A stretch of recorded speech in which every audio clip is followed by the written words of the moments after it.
Hi friends, welcome to my channel. நம்ம இன்றைக்கி என்ன பார்க்க போகிறோம்னா, பீக்கங்காய் கூட்டு ரொம்ப சிம்பிளாக சூப்பராக இப்படி செய்தாங்க பார்க்க போகிறோம். வாங்க வீடியோக்குள்ளே போகலாம்.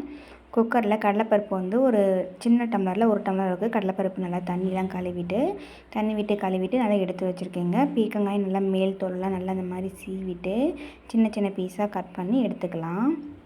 இந்த மாதிரி சீவிர கட்டை இருக்கு இல்லைங்களா, அதில் சீவிட்டு இந்த மாதிரி கட் பண்ணி எடுத்து வச்சுக்கோங்க. கட் பண்ணி க்ளீன் பண்ணி எடுத்து வச்சுருக்கேன். தண்ணியில் போட்டு வச்சுருக்கேன். அதையும் பருப்பு காய் ரெண்டையும் ஒன்றா குக்கரில் நம்ம போட்டுக்கலாம். போட்டுட்டு காய் மூழ்கிற அளவுக்கு தண்ணி சேர்த்துக்கலாங்க. தண்ணி கம்மியாக சேர்த்துக்கோங்க. தண்ணி சேர்த்துட்டு ஒரு 1/4 ஸ்பூன் அளவுக்கு மஞ்சள் தூள் சேர்த்துக்கலாம். தேவையான அளவுக்கு உப்பு சேர்த்துக்கலாம். இப்போ குக்கர் மூடி போட்டு ஒரு 2 விசில் விட்டு இறக்கிட்டு வந்துடலாங்க. பருப்பு காயெல்லாம் நல்லா வேகட்டும். இப்போ தாளிக்கிறதுக்கு வானலில் எண்ணெய் சேர்த்துக்கலாம். 1 ஸ்பூன் அளவுக்கு கடுகு சேர்த்துக்கலாம். கடுகெல்லாம் பொரிஞ்சதுக்கப்புறமா பெரிய வெங்காயம் இது கூடவே சேர்த்துக்கலாம். காரத்துக்கு பச்சை மிளகாய் ஒரு 4 கட் பண்ணி சேர்த்துருக்கேங்க. ஒரு கொத்து கருவேப்பிலை சேர்த்துக்கலாம். இதெல்லாம் நல்லா எண்ணெயிலே நல்லா வதக்கி விட்டுடலாம். வெங்காயம்லாம் நல்லா வேகட்டும். பச்சை மிளகாயெல்லாம் நல்லா பொரியட்டும். கொஞ்சமாக நம்ம ஆல்ரெடி காய்களை உப்பு போட்டு வேக வச்சுருக்கோங்க. இந்த வெங்காயத்துக்காக மட்டும் லைட்டாக கொஞ்சம் உப்பு சேர்த்துட்டு நல்லா கலரி விட்டதுக்கப்புறமா காயும் பருப்பும் நல்லா வெந்துருச்சுங்க. இப்போ அதையும் இது கூடவே சேர்த்துக்கலாம்.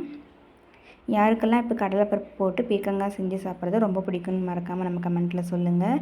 ரொம்ப சிம்பிளாக சூப்பராக பீக்கங்காய் கூட்டு எப்படி செய்து நம்ம இந்த வீடியோவில் பார்க்கலாம். அவ்வளோதாங்க. இது எல்லாத்தையும் நம்ம ஃபுல்லாக கலந்து விட்டதுக்கப்புறமா ஸ்டவ் ஆஃப் பண்ணிவிட்டு தேங்காய் பூ தூவி இறக்கணும்னா சூப்பரான கடலைப்பருப்பு பீக்கங்காய் கூட்டு தயாருங்க. நீங்களும் கண்டிப்பாக உங்கள் வீட்டில் இதே மாதிரி செஞ்சு பார்த்துட்டு எப்படி இருக்குன்னு எனக்கு மறக்காமல் கமெண்ட்டில் சொல்லுங்கள் ஃப்ரெண்ட்ஸ். இந்த வீடியோ பிடிச்சிருந்தா மறக்காமல் நம்ம சேனலுக்கு லைக் போட்டுவிட்ருங்க. தேங்க்யூ.